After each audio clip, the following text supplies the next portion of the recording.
Hi friends, welcome back to my channel. ఎలా ఉన్నారు? అందరూ బాగున్నారా? నేను చాలా బాగున్నానండి. ఈరోజు వీడియోలో నేను మీతో గుమ్మడికాయతో స్వీట్ రెసిపీ ఒకటి షేర్ చేసుకోబోతున్నాను. చాలా సింపుల్ అండ్ ట్రెడిషనల్ రెసిపీ అండి.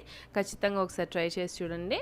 ఇదిగోండి, ఇక్కడ గుమ్మడికాయ తీసుకున్నానండి. గుమ్మడికాయ తీసుకొని ఇలాగా హాఫ్ ఏమో ఇలా తురిమి పెట్టుకున్నాను, హాఫ్ వచ్చి ఇలా పెద్ద పెద్ద పీసెస్ లాగా కట్ చేసి పెట్టుకున్నాను.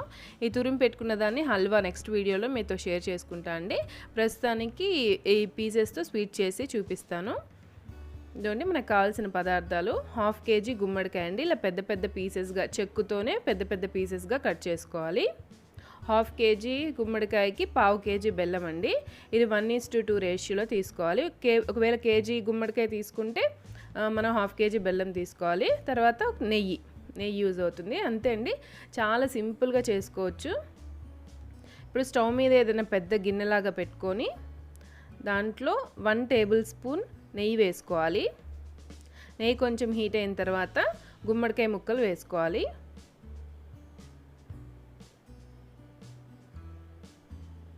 చాలా హెల్దీ రెసిపీ అండి.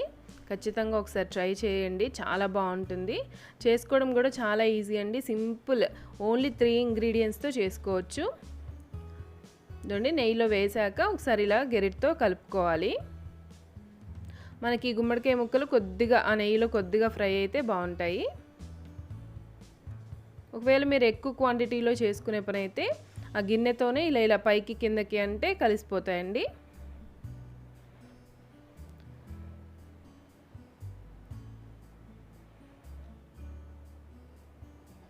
చూడండి, ఇలా ఫ్రై అవుతున్నప్పుడు చిటికెడు సాల్ట్ అండి. చిటికెడు సాల్ట్ వేయడం వల్ల టేస్ట్ బాగుంటుంది. జస్ట్ ఎక్కువ వేయకండి, జస్ట్ చిటికెడు వేస్తే సరిపోతుంది.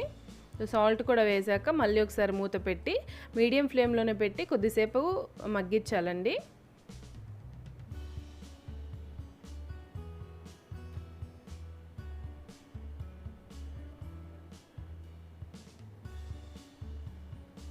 చూడండి, 5 నిమిషాలకు ఒకసారి మూత తీస్తూ ఇలా కలుపుకోవాలి. జస్ట్ ఒక 10 to 15 మినిట్స్ ఫ్రై చేసుకుంటే సరిపోతుంది. చూడండి, ఒక 15 నిమిషాల తర్వాత ఇప్పుడు బెల్లం వేసుకోవాలి. జస్ట్ బెల్లాన్ని ఇలా దంచి వేసుకుంటే సరిపోతుంది. చూడండి, బెల్లం వేసుకున్నాక కలుపుకొని స్టవ్ మీడియం ఫ్లేమ్లోనే పెట్టుకొని మూత పెట్టి బెల్లం అంతా కరిగి మనకు ఆ గుమ్మడికాయ ముక్కలకి అంతా పట్టించేంత వరకు ఉడికించుకోవాలి. ఇది చూడండి, మధ్య మధ్యలో ఇలా కలుపుకుంటూ ఉండాలి.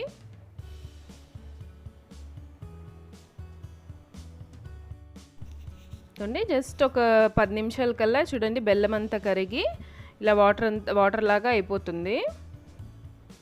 ఇప్పుడు మనకి వాటర్ అంతా మనకి ఆ గుమ్మడికాయకి పట్టేంత వరకు ఉడికించుకోవాలి.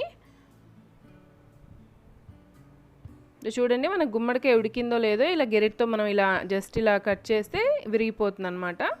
చూడండి, ఇలా ఉడికిన తర్వాత లాస్ట్లో జస్ట్ ఒక హాఫ్ స్పూన్ మిరియాల పొడి. ఇది ఆప్షనల్, కావాలంటే వేసుకోండి లేకపోతే స్కిప్ చేయొచ్చు, కానీ వేసుకుంటే కొంచెం టేస్ట్ బాగుంటుంది. మిరియాల పొడి వేసుకున్నాక అంతే అండి, స్టవ్ ఆఫ్ చేయడమే. చాలా ఈజీ అండ్ సింపుల్ రెసిపీ అండి. ఖచ్చితంగా ట్రై చేసి చూడండి. అండ్ ఫ్రెండ్స్, మీకు ఈ వీడియో నచ్చితే ప్లీజ్ లైక్ చేయండి, షేర్ చేయండి, కామెంట్ చేయండి. అండ్ నా ఛానల్ని సబ్స్క్రైబ్ చేసుకోండి. సబ్స్క్రైబ్ బటన్ పక్కనే బెల్ ఐకాన్ ఉంటుందండి, దాన్ని ప్రెస్ చేయండి. దానివల్ల నేను ఏ వీడియో అప్లోడ్ చేసినా నోటిఫికేషన్ మీ దాకా వస్తుంది. Thank you friends, thanks for watching.